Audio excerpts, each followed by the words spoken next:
Have you ever met someone who seems to exist only in fragments of your life, someone who makes your heart race and your mind spin, but you can never truly hold them? Chima learned this the hard way. He thought Monday was enough, but Fridays told a different story, a story of a black Benz, hidden worlds, and a girl who never posts her boyfriend. Before we dive in, we want to know where you're watching from. Drop your country in the comments and tell us what time it is where you are right now. Let's see who's joining us from all over the world. Chima walked down the crowded street in Lagos, the sun painting everything in a warm amber that made the city feel alive. The market was noisy but familiar, the calls of vendors echoing off the walls of the tall buildings that squeezed the street. He adjusted his backpack and kept his eyes on the pavement, trying not to notice how everyone seemed to move faster than him, like they had a purpose he couldn't grasp. He had met her on Monday. Not the kind of Monday you groan about, but the kind that lingers in your mind even after the day is over. Her name was Ifunanya, and she had a way of looking at him that made his stomach twist into something he couldn't name. She didn't laugh at everything, didn't post selfies, didn't flaunt any of the attention he guessed she must get. She simply existed, smooth and untouchable in the middle of the chaos around them. Chima had learned too late that some girls don't exist in your Monday world. Some are for Fridays, for nights that shimmer with something more expensive than ordinary. He remembered the first time he noticed it, her walking past his street with a friend, dressed casually, her hair catching the sun in a way that made him forget to breathe for a second. She smiled at him, just a glance, and he felt like he had been handed a secret he wasn't supposed to know. He texted her. She replied in a rhythm that made him feel like he was learning a new language. Conversations that should have been ordinary felt like fireworks, light, unexpected, and completely consuming. He started showing up at places she might be, careful not to be noticed, careful not to push. The more he saw her, the more he wanted to understand her, to figure out what made her tick. Then came the invitations. Not formal ones, not ones that screamed importance. Casual mentions of a new cafe that just opened, a small art exhibit, or a music session at a friend's place. Chima said yes to everything, pretending like he had control, pretending like he understood the rules. He didn't understand that he was only Monday's visitor. That Fridays belonged to someone else, someone who drove a black Benz with leather seats that probably smelled like money and the kind of perfume you could almost taste in the air. He didn't see it yet. He couldn't. He was caught in the web of her presence, believing that small moments of attention were proof enough of something he didn't even know existed. On Monday evening, she walked up to him, casual, unbothered by the eyes that lingered on her from every corner. Chima's heart beat faster than he wanted it to, and he cleared his throat, trying to sound normal. She smiled, a small curve of lips that held everything he wanted and nothing he could touch. Chima laughed at her joke, even the ones that weren't that funny, because the sound of her laughter made his chest light. He wanted to ask everything, to know her fears, her dreams, the songs that made her hum in the shower, the stories she never told anyone. But he stopped himself. There was a caution in her eyes, a line he wasn't allowed to cross yet. That night, he lay awake staring at the ceiling. Every message they had sent flickered through his mind like a movie reel he couldn't pause. He wanted to believe he was special, that what she shared with him was enough to stake a claim. He didn't realize that some connections were designed to feel deep and temporary, to give the illusion of belonging before reality hit hard. By the time Friday came, he was jittery, waiting for a sign, a word, any hint that maybe he was the one she would care for when the city was quiet, when the lights of expensive cars gleamed on the streets. But Friday wasn't his. It never had been. He didn't know it yet, and that ignorance gave him hope, gave him a rush he would soon regret. And that was the danger. The girls who never post their boyfriend, who vanish from your world after Monday, are dangerous because they make you believe in something you cannot hold. Chima's heart was already tangled in her presence, his mind spinning with possibilities, and he didn't even know the rules of the game he had stepped into.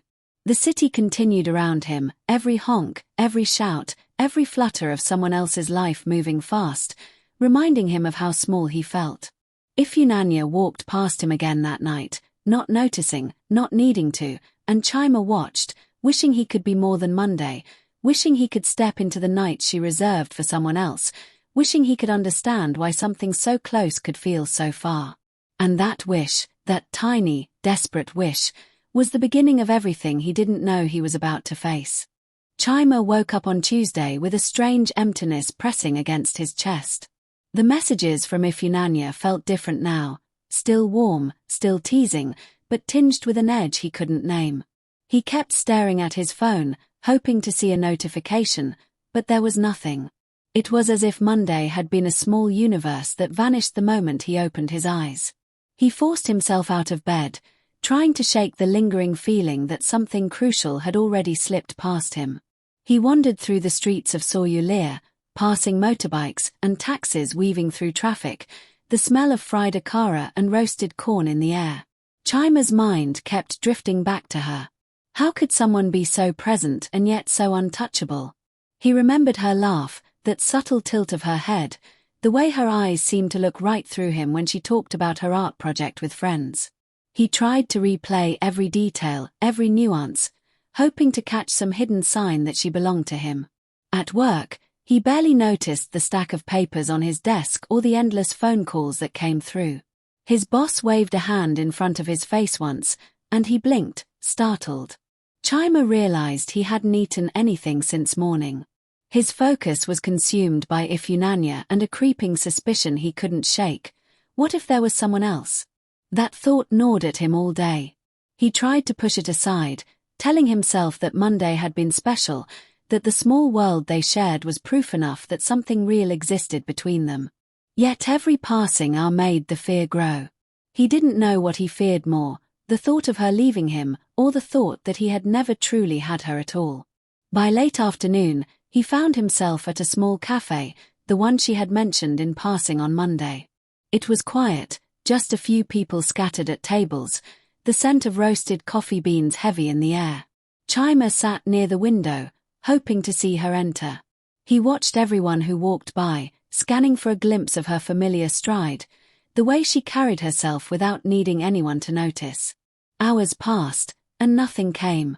By the time the sun had begun to shift toward evening, he realized he had been holding his breath the entire time. The next day, Wednesday, brought with it the same restlessness. Chima tried to immerse himself in routine, catching up on work, meeting friends for a late lunch, even attempting to jog through the quiet streets near his apartment. Nothing worked. Every sound, every movement, every whisper of laughter in the distance reminded him of her absence. He caught himself staring at his phone countless times, hoping, imagining that any notification could be from her. But the phone remained silent, and his imagination only made the emptiness sharper. Thursday arrived with a creeping tension he couldn't explain. He passed a familiar intersection and noticed a black Benz gliding past with tinted windows that concealed everything inside. A sudden chill ran down his spine. He didn't know why, but his heart clenched as if it had just glimpsed the truth. He forced himself to keep walking, pretending to focus on the taxi that cut in front of him, pretending to be interested in the newspapers clutched by vendors. By evening, Chima's patience had thinned to nothing. He called her. 1 ring, 2 rings, then voicemail. He left a message, trying to keep his voice steady, trying to sound casual, but the words felt hollow even to him. He hung up, cursed under his breath, and wandered aimlessly through the city streets, wondering how someone could be so close and yet completely inaccessible. Friday morning arrived and brought with it a strange mix of anticipation and dread. Chima knew, deep down, that he had no place in whatever world Ifunanya inhabited when the week ended. He couldn't explain why he knew, but the unease clung to him like a second skin. Still, hope made him linger near the places she might go. A cafe here, an art studio there, a bookstore tucked into a quiet corner. He moved from one to the next, eyes darting, heart hammering, unwilling to admit that he was chasing shadows. As the sun dipped lower, painting the streets in a mix of gold and orange, he finally saw it. The black Benz, gleaming in the fading light, pulling smoothly into a side street near a high-end lounge. Chima's breath caught. He recognized the silhouette inside immediately, the effortless posture, the faint sway of hair across shoulders that made his heart squeeze. Ifunanya stepped out, perfectly poised, and a tall man with an air of wealth and confidence met her. They exchanged words, brief smiles, touches that were casual but spoke volumes. Chima felt something break inside him, a mix of awe, fear, and a deep, undeniable ache. He stayed hidden, unable to move, unable to breathe properly, watching as the girl he had cherished all week laughed and leaned close to someone who existed in a world he couldn't touch. The realization hit him fully now: he was not part of this. Monday was a temporary slice, a glimpse of something he would never own. The Benz, the nights, the elegance, it was not for him. He felt the sting of insignificance, a raw, burning kind of pain that made the world feel heavy. Chima's legs shook as he turned and walked away, keeping his eyes averted from the scene he had no right to witness. He walked past neon signs and busy roads, past people who were oblivious to the quiet storm raging inside him. He kept moving, telling himself it was just Friday, it would pass, but the knowledge had settled like a weight in his chest. That night, lying in bed, he couldn't stop seeing her smile, the casual way she leaned into the other man, the way the world seemed to revolve around something he wasn't allowed to enter. His phone remained silent, a cruel echo of his Monday hopes. He realized he had been living in the illusion of closeness, mistaking her attention for something deeper. And worse, he knew that once she disappeared again, it would feel like she had never existed at all, and he would be left with only memories and the ache of wanting what could never be his. Chima didn't sleep. He replayed every word, every glance, every laugh, dissecting them for hidden meaning, hoping for a clue that he had missed, some sign that would tell him he was not entirely excluded from her world. But there was nothing, and he knew there never would be. The city hummed outside, full of people chasing lives he would never touch, and he lay awake with the painful understanding that some things are meant to fascinate you from afar, to pull at your heart, to make you feel deeply, and to vanish before you can claim them. By the time dawn approached, Chima realized he had learned a truth he hadn't wanted to accept. Some girls who never post their boyfriend are not mysteries to be solved. They are forces that sweep through your life, leaving moments that feel eternal but belong only to someone else. And he, no matter how much he wanted, would only ever be Monday. Chima spent Saturday walking through the city like a ghost. Lagos moved on without him, the hum of traffic, the calls of street vendors, the laughter spilling from bars and cafes, all of it seemed distant, almost unreal. He carried a restless weight in his chest, the kind that makes your arms feel too heavy and your thoughts too loud. He replayed Friday night endlessly, every detail sharp, every laugh she gave, every casual touch she exchanged with the man in the Benz, lodged in his mind like fire in dry grass. He ended up at a small bridge near his apartment, leaning on the railing, staring at the water as it reflected the city lights in wavering streaks. He kept turning over the same thought. Monday had been real, hadn't it? Or was it just a mirage, a trick of her kindness, a fleeting warmth meant only to distract him from reality? He wanted to believe he mattered to her, that she had thought of him between the lines of her week, but deep down he feared that he was just an amusement, a Monday pleasure, quickly forgotten once the weekend came alive. Chima wandered into a bookstore nearby, one tucked in a corner of the street, quiet, forgotten. The smell of paper and ink grounded him slightly. He ran his fingers over the spines of books he would never read and found himself imagining her here, how she would pick a title, flip through pages carefully, the faintest smile on her lips. His heart clenched. Every thought of her now was a mixture of desire and pain, like touching fire with bare hands, knowing it would burn. Hours passed unnoticed, the sunlight outside fading to the faint glow of evening. Chima sat on the floor against a shelf, his backpack leaning beside him, eyes fixed on a novel he hadn't even opened. He heard laughter outside, and for a moment his heart jumped. He rushed to the window and saw a familiar figure across the street, talking animatedly with someone whose presence made him sick with longing. It wasn't Friday yet, but somehow, even now, the world reminded him of the invisible boundary between him and her life. By nightfall, Chima returned to his apartment, restless and hungry. He didn't touch dinner.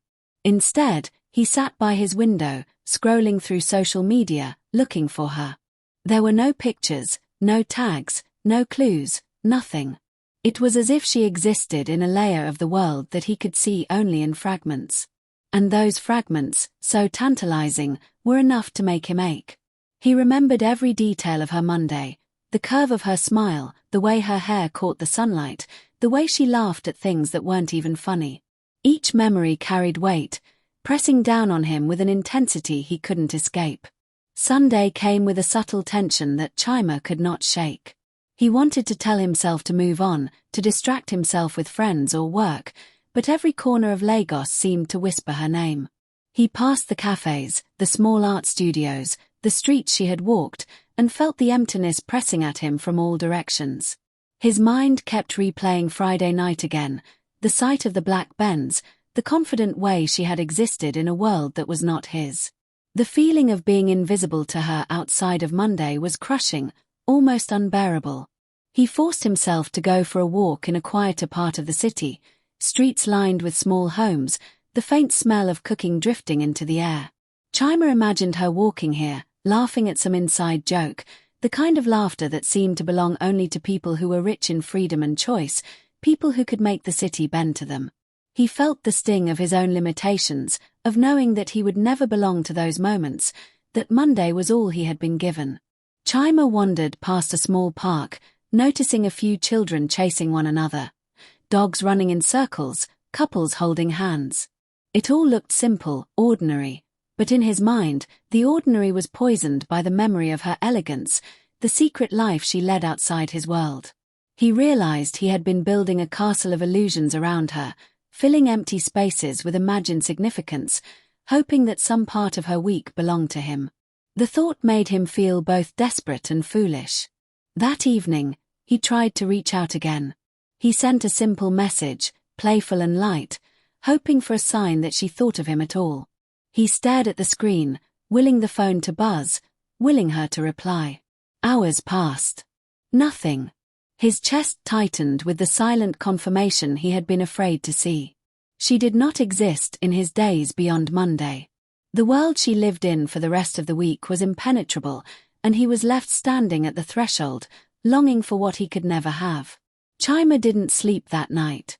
He sat on the edge of his bed, staring at the ceiling, imagining her life, the laughter, the parties, the expensive dinners, the elegant streets of Lagos that he had never walked in.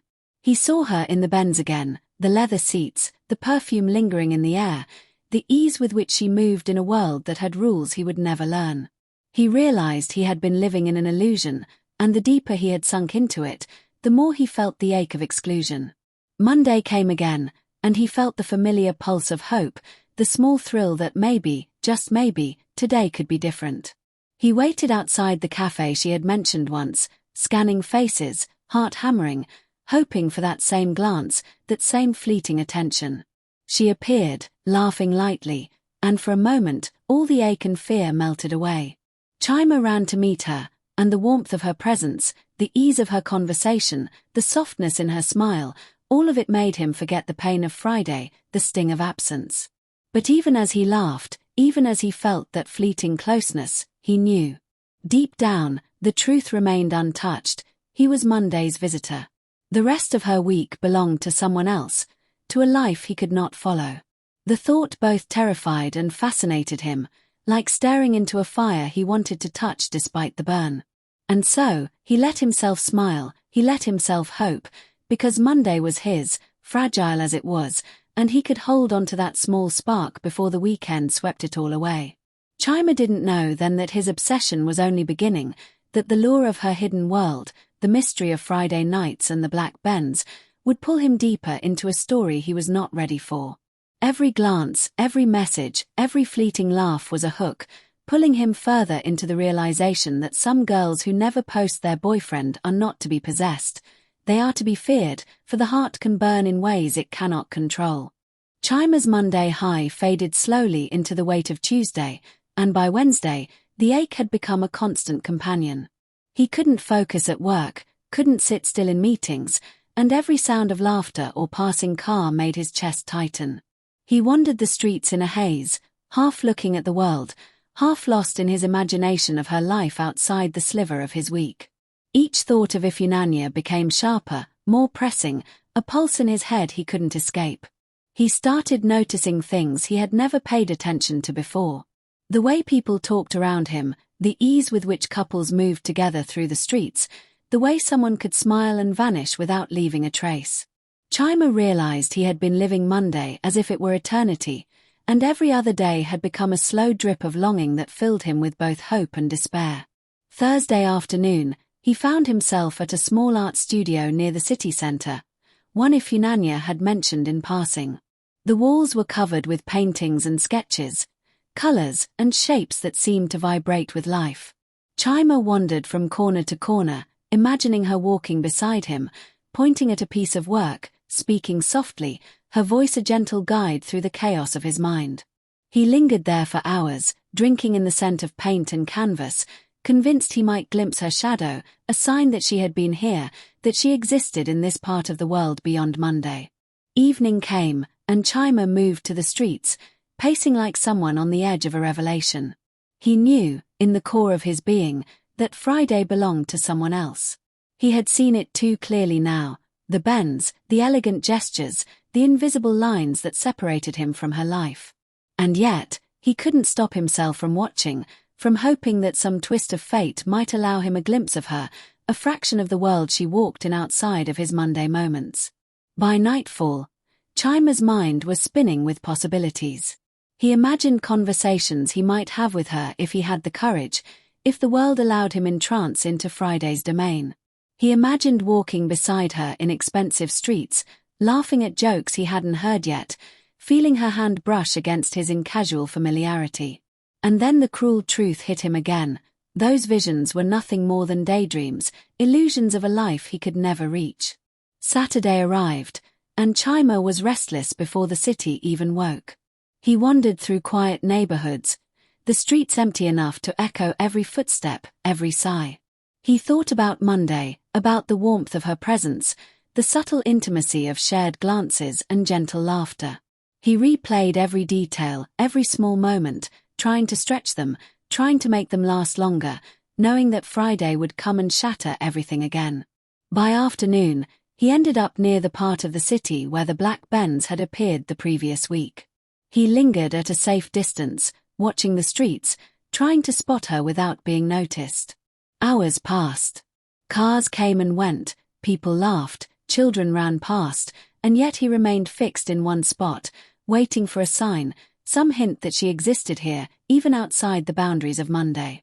As dusk approached, he saw her. She stepped from a side street, moving with ease, the kind of effortless grace that made the city seem smaller, less important. Chima froze, every muscle in his body tensing. She was not alone.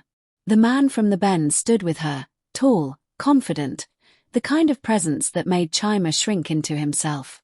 They laughed together, leaned close, shared words and gestures that were intimate, private, unspoken codes Chima would never understand.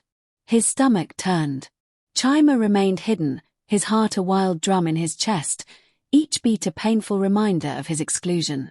He wanted to run, to vanish, to pretend he had never seen, yet he couldn't move. The world around him faded, leaving only the two of them, a vision of a life he could not touch. He realized that she had an entire world outside Monday, a world he had glimpsed only in fragments, and each fragment was enough to make him ache. Hours passed, and he followed at a distance, careful not to be noticed. She led him through streets he had never been, past restaurants that glowed with elegance, past small galleries tucked away from ordinary eyes, past places where laughter and music mingled like a private language he could not understand. Every step reminded him that his place in her life was limited, and yet the pull was irresistible. By the time they entered a lounge tucked into a quiet part of the city, Chima stopped. The door closed behind them, cutting him off, leaving only the faint hum of voices and music drifting into the night. He leaned against a lamppost, heart pounding, trying to breathe through the ache. He understood now, completely and without doubt, that his role was defined, limited, and irrevocable. He was Monday. That was all. Everything else belonged to Friday. Chima walked away slowly, streets emptying under the glow of city lights, the hum of traffic a distant soundtrack to his thoughts.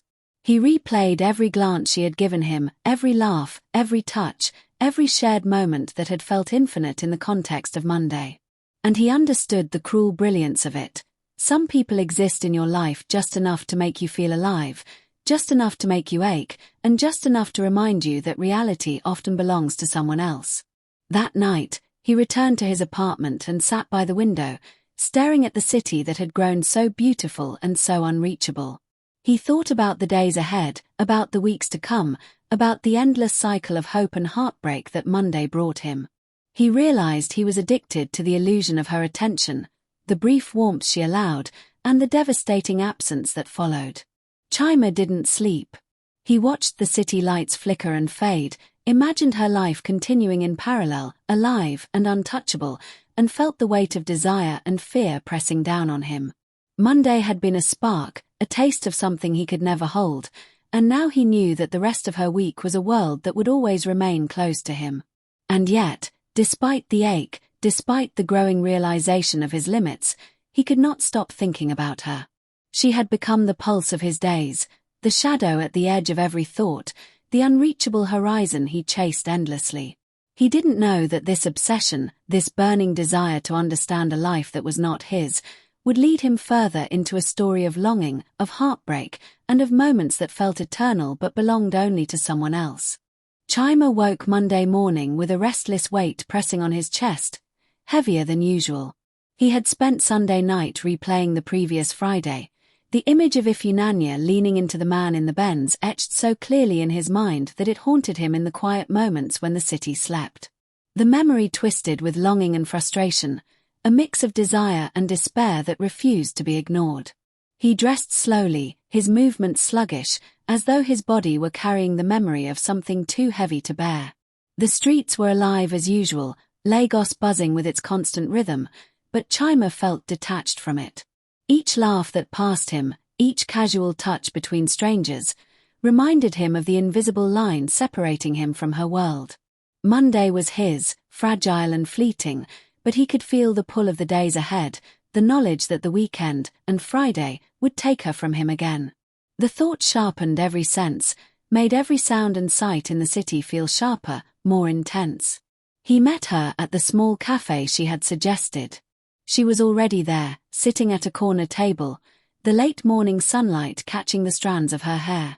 She looked up and smiled when she saw him, a small tilt of her lips that made his chest tighten. Chima sat across from her, hands clammy, trying to focus on the casual conversation that flowed between them. But his mind kept wandering to Friday, to the other world he had glimpsed but could not enter. They talked about small things at first, the cafe, the food, a sketch she had been working on, but Chima found himself listening for anything that might hint at her life beyond Monday.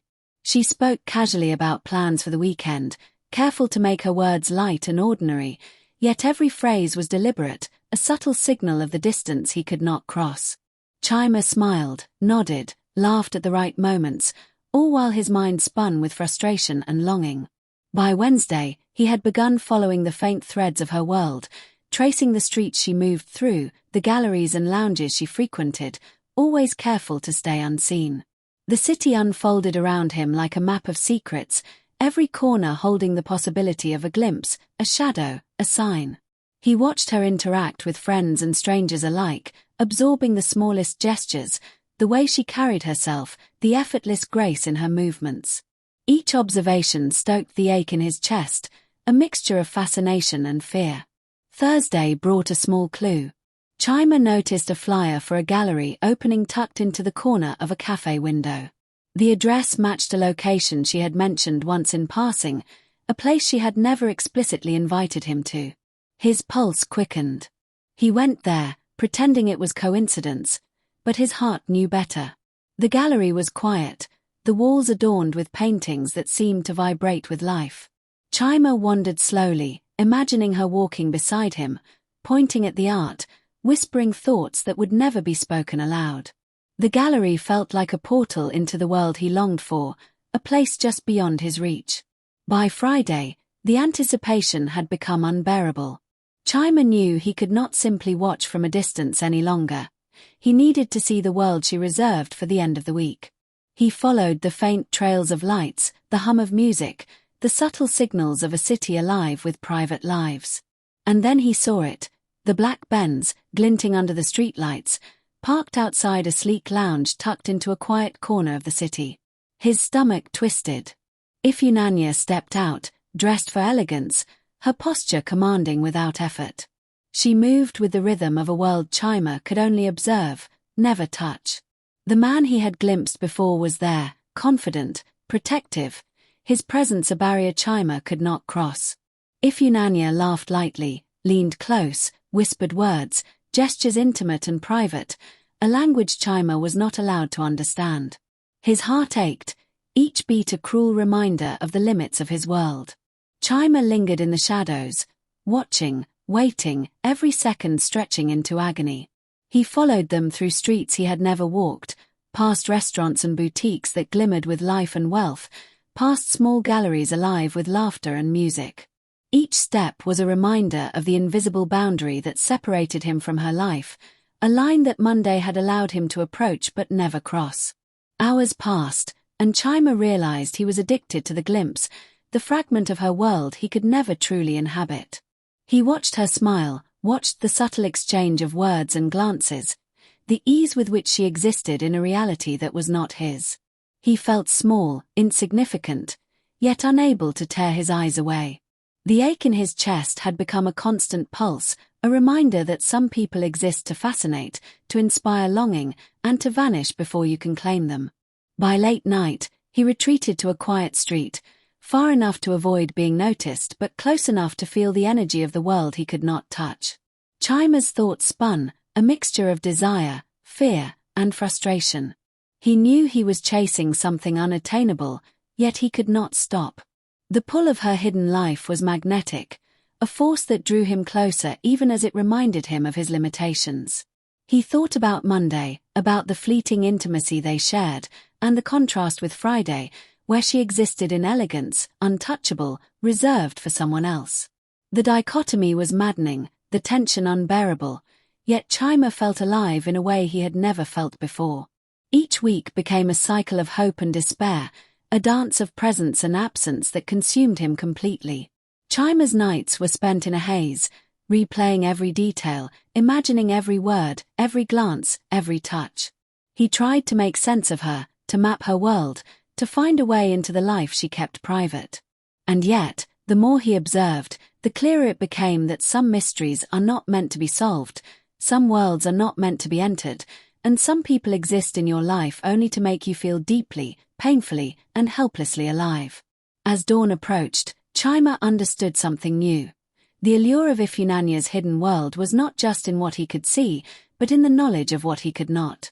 The boundaries she set, the distance she maintained, the invisible life that pulsed beyond Monday, all of it created a tension, a fascination, a longing that was impossible to resist.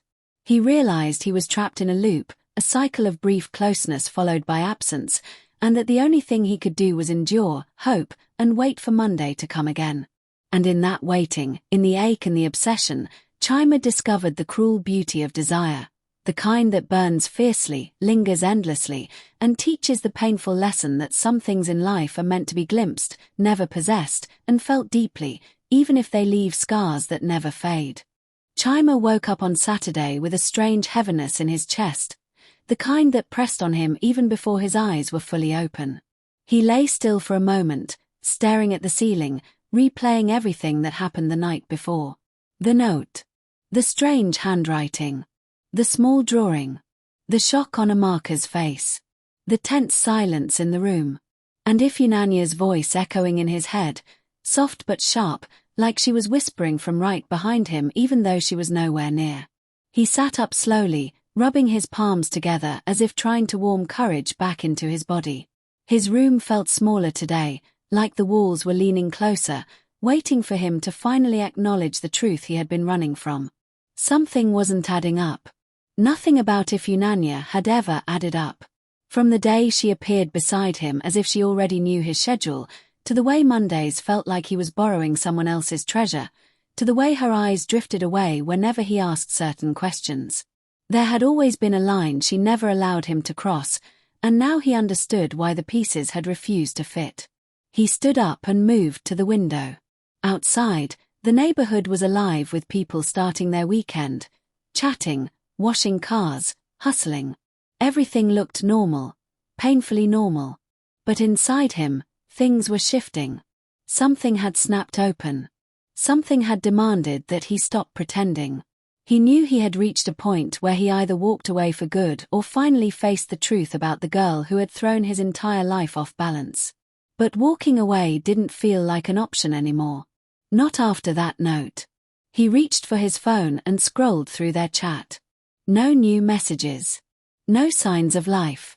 The last thing she sent him was from Thursday afternoon, a short line that suddenly felt haunting. "You worry too much." He read it over and over, trying to understand the tone she had used. Was she mocking him? Warning him? Hiding something? Every possible meaning tangled together until he finally tossed the phone on his bed and grabbed his keys. He needed answers. Today. No more dragging it. No more guessing. No more letting her control how much he saw. As he stepped outside, the sun was already high, bright and sharp, the kind of weather that gave everything a clear shape. Chima breathed deeply, hoping clarity would follow him too. He took an okada to the spot where he had first met Ifunanya, the small shop near Ojalegba. It wasn't because he expected to find her there, but he felt drawn to the place, like maybe standing where it all began would help him understand how it all drifted into this mess. When he got there, the woman selling drinks recognized him instantly. She was always quick with observations. Chima, you don't come today again?" she asked, smiling in that friendly way older women do when they already know you're chasing someone. He returned the smile, though weakly. "Mama a beer. Good afternoon. You day all right?" "I day my son. You come find that fine girl we day always follow you sit here that time?" Chima swallowed. Something in him tightened. "Yes ma. You don't see him today." Mama a beer shook her head slowly. "No oh. That girl no day come around these days. She day pass here sometimes but she no day stop again. She always just walk a quick like person we no want make anybody talk to 'em." Chima nodded, trying not to let the disappointment show on his face. "Thank you ma. Make I continue my walker." As he walked away, he felt the heaviness grow. Even the people who used to see her casually had noticed the shift in her behavior. She wasn't lingering. She wasn't interacting. She was avoiding something, or someone. He kept moving, heading toward the road that led to another place he had seen her before. This time, he wasn't strolling. He walked with a kind of purpose he had never felt before, as though his body knew what he was searching for even if his mind was still catching up. Then something unexpected happened. His phone buzzed. A message from an unknown number. He stopped walking immediately. The street noise around him faded. He opened it. "Chima, stop looking for me. Go home. Please." His heart dropped. He stared at the message for a long moment, hands trembling slightly. The number wasn't saved, and there was no profile photo. But the tone. The rhythm of the words. The way the sentence curved emotionally. He knew it was her. He waited 10 seconds before replying. "Where are you Ifunanya?" No response. He sent another message. "Why are you acting like this? What's going on? Talk to me." Still nothing. He typed again. "If you don't tell me what's happening, I'll keep searching. I'm not afraid." He sent it. He didn't expect the reply to come fast, but it did. One short line that made his breath hitch. "You should be afraid." Chima's legs almost gave out. He leaned against a wall, trying to steady himself. His mind raced with too many questions. Afraid of what? Afraid of who? Afraid of knowing the truth. Was the guy with the Benz connected to something dangerous? Was she in trouble? Was he about to step into something he had no business knowing? He pocketed his phone and kept walking, faster now. The sun beat down on him, but he didn't feel the heat.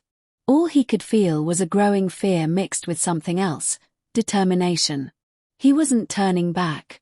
Not after that message. He reached the junction leading to the estate where he had once seen her enter late on a Friday. He had never followed her properly because he didn't want to look desperate back then. But today was not a day for pride. He crossed the road and walked toward the estate gate. 2 security men stood there, leaning on their stools and talking. Chima approached them politely. "Good afternoon, sirs. Please I day find one girl we day stay inside this estate. Her name Ifunanya." One of the men squinted at him. "Which block?" "I know the block. She tall small, fine, fair. Always quiet."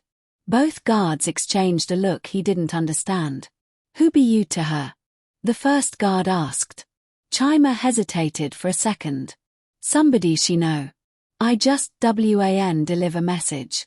The second guard hissed softly like someone who knew something but didn't want to say too much. "That girl no day here right now. But if any advice you day find, carry your leg comet from here. That girl life no be something you go fit handle." Chima felt his pulse spike. He stepped closer. "Wetting you mean by that?" The guard glanced around, then lowered his voice. "My guy, carry yourself go house. That girl day lived 2 lives. And people we day her second life no day smile with strangers." Chima's skin tingled. His heartbeat grew loud in his ears. "What second life?" Before the guard could answer, a loud engine approached.